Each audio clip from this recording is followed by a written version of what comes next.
September 15th, 2016, and this is the first CCN of the year. Today our Super Show will ask, who's your favorite superhero?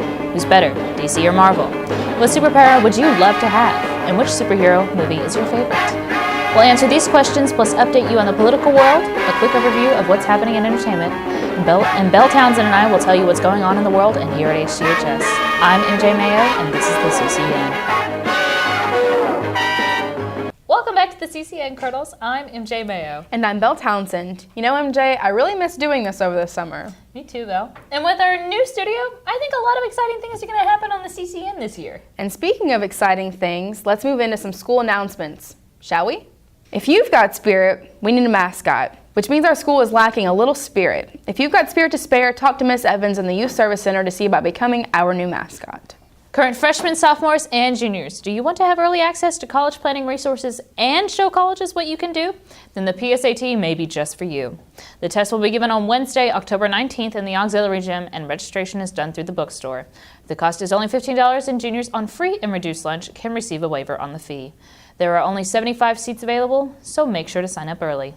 Be a modern superhero and sign up for the blood drive on the 29th. Your donation will help injured and sick people across the country and might just save a life. You must be 16 or older to donate and must have a permission slip signed by a parent. The permission slips can be picked up from any health science teacher, and you can sign up for a time with them as well. Do you like space? I like space. And that's why I'm excited about HCHS's first ever classic sci-fi movie night on Monday, September 19th, starting at 4:30 in the auditorium. They will be showing Stanley Kubrick's classic, and because I'm in Mr. Cherry's Science Fiction versus Science Fact class, scientifically accurate film 2001, A Space Odyssey. Come and join them on Monday, make it a big hit, and maybe they'll be showing your favorite movie soon. Star Wars. I think, therefore I am, and I think the Philosophy Club will meet in Mr. Fish's room on a regular basis, and therefore they will. In fact, their first meeting was yesterday afternoon. If you're interested in finding out how you think and how others think, search him out and see how you can put more than just heaven and earth into your philosophy. Horatio. Wow, crazy reference there, Bill. Finally, if you're going to turn 18 before November 8th, you can register to vote, and registration cards are available at the Student Services Desk. Online registration must be done by October 11th, or the physical card must be returned to the Student Services by October 6th. Make sure your voice is heard this year. That's all we have for announcements, so let's move on to our first super segment. I'm handing things over to Cheyenne, one of our newest cast members, to find out who everyone's favorite superhero is. Take it away, Cheyenne. Ryan and I went out this week to find out what your favorite superhero was. The superhero is Captain America. Why? Because he's such a great leader. The Joker's crazy, and I love it. My favorite superhero is Jesus Christ, because he'll never give up on you. Okay, just say that. My favorite superhero is Iron Man, Why? because who doesn't love Robert Downey Jr.? I'm Sergeant Hornsby. I'm an Army recruiter based out of Owensboro. I just wanted to say that my favorite superhero is Captain America, Why? because Captain America was the greatest super soldier ever. My favorite superhero is Spider-Man Why? because he's just a great guy. My favorite superhero is Green Arrow because he is the better version of Batman. Your favorite superheroes, but you're actually all wrong. The best superhero is Spider-Man. Great job, Cheyenne. And welcome to the team. Get it, Belle?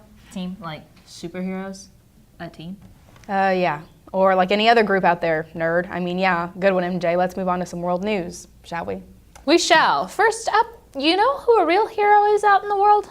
Renita Smith, who rescued 20 elementary school students from the school bus she was driving when it burst into flames. The fire was going too fast, and I had a little extinguisher, Smith said, adding, it was too late for her to do anything about the fire and quickly evacuated the students instead.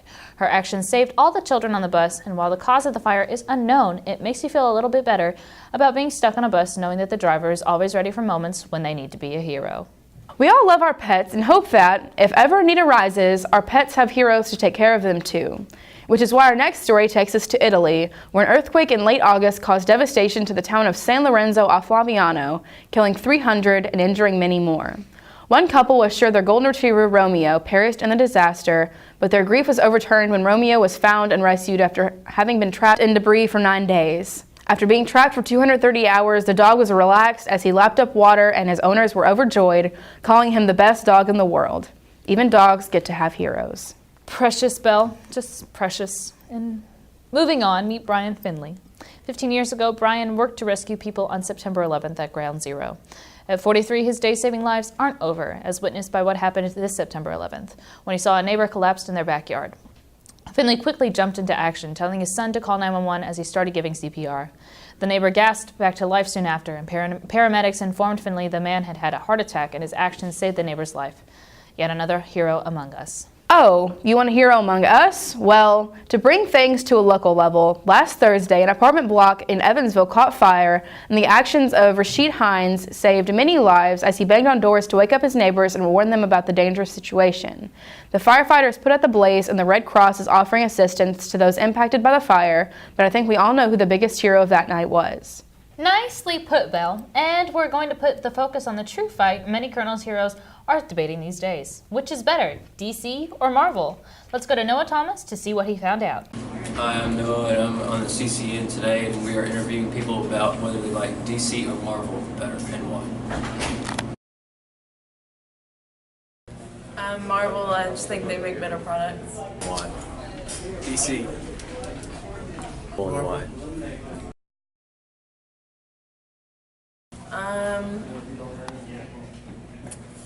I don't know, probably if I had to say just Loki because I like the Avengers series. Venom. Probably Black Widow because I really like her. Spider-Man. Red Arrow. Thanks to everyone who threw in their opinions over DC or Marvel. That's all for now. I'm Noah, signing off, sending it back to MJ in the studio. Thanks for that, Noah. Great job, and welcome to the staff. Staff. How boring. But you know what's not boring these days? The world of politics. And to help us with that, we've got Bailey Gardner to give you the latest.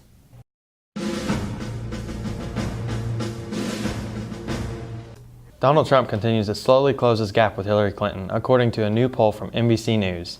Results from the latest NBC News survey weekly election tracking poll shows the Democratic nominee leads Trump by just 4 percentage points, 48% to 44%.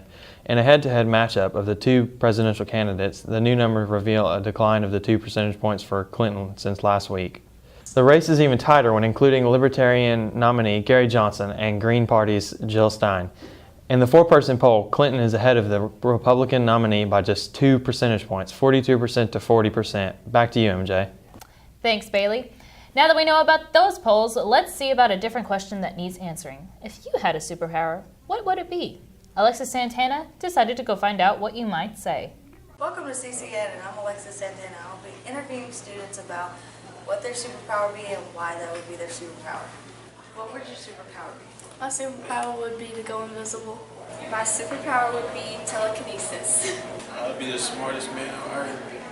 My superpower would be the superpower to have all superpowers. If I had a superpower, I'd probably be able to fly. That would be my superpower because I could pull pranks on people. Because nobody can think smarter than me. The reason why I'd like to have the power to have all powers is because I could do anything. I could fly, or I could simply get me a free soda. Use that superpower for good or bad? Kind of in the middle. Bad guy. I'd use it for good to help people. Yeah, villains make the world go around. Stick question. The reason why I'd use it in kind of the middle is because the good, I'd kind of like someone's in danger. Here, I'll grab you and put you there. Or if I'm going to do evil, well, actually I wouldn't even be evil. I have the power to have all powers, so I can just spawn whatever I want. So scratch that off, make it good. And that's what some students superpower would be if they were superhero or supervillain. Thanks for watching. Have a super day. Thanks, Alexis, and welcome to the team. I think we all know what my superpower would be. To read minds so you never had to actually do work and could just find out the answers to that one AP test that you're dreading and crying yourself to sleep over and just can't remember what the answers are no matter what you try? No. Flight, MJ. The answer is always flight. You doing all right? Absolutely, but we're going to take a quick break from our banter to let Dorothy Jordan tell us about the wild world of entertainment. 50 years ago this past week, the first episode of Star Trek aired, and starring William Shatner, Leonard Nimoy, and a cast of talented actors who took us all to places no one had gone before. The Star Trek franchise isn't done yet, though. with a new documentary just released called For the Love of Spock. Directed by Leonard Nimoy's son, Adam, the film celebrates the 50th anniversary and also celebrates the late actor who helped make Spock and Star Trek so near to the hearts of millions.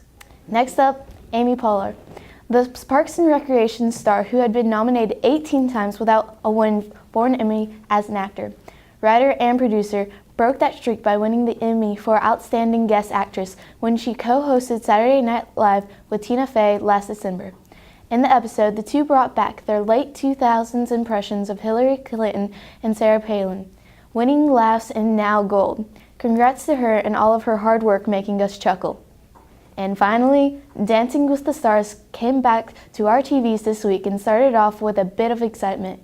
Olympic gold medalist Ryan Lochte, who is in the middle of an international controversy for lying about being robbed by Brazilian policemen, is one of the latest stars to hit the dance floor. But some of the audience weren't too happy to watch him cha-cha-cha. Two men were removed by security after they stormed the dance floor, and the show quickly cut to commercial. Lochte and the others were unharmed, but it showed that the waters Lochte finds himself in these days aren't that calm. Back to you, MJ. Thanks for that, Dorothy, and welcome aboard the CCN. Now let's get into our final segment of the week. We've got a huge staff this year, everybody, and see what Mitchell has found out about what superhero movie is a current favorite here at HCHS. Mitchell? I'm Mitchell, and we're going around asking everyone what their favorite superhero movie is. What's your favorite superhero movie and why? I like Iron Man because Robert Downey Jr. is my favorite actor. I like Captain America because I love America. I like Spider-Man because with great powers comes with great responsibility. My favorite superhero movie is Spider-Man 2 because he's quick and he's good. Thanks everyone who weighed in on your favorite superhero movie. Now back to the studio with MJ.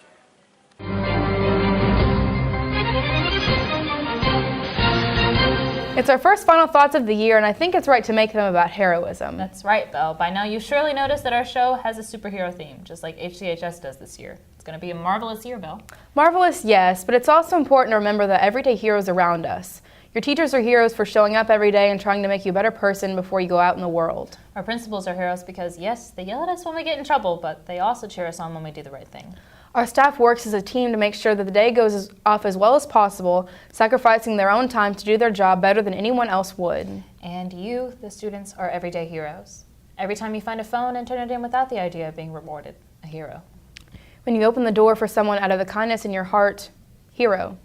When you see someone being bullied and you step up to the plate to stop it, hero. When you know the right thing to do is going to be harder, but you still do it, hero. We've seen lots of examples in the news and in our classes about the villains of the world today. I'm just glad that I'm surrounded by HCHS colonels, because we've all got a hero inside of us and aren't afraid to let it show. That wraps up our first show. Stay tuned after for a commercial provided by the Colonel's Corner Bank. I'm Belle Townsend. And I'm MJ Mayo. Have a great week, and we'll see you again soon, colonels.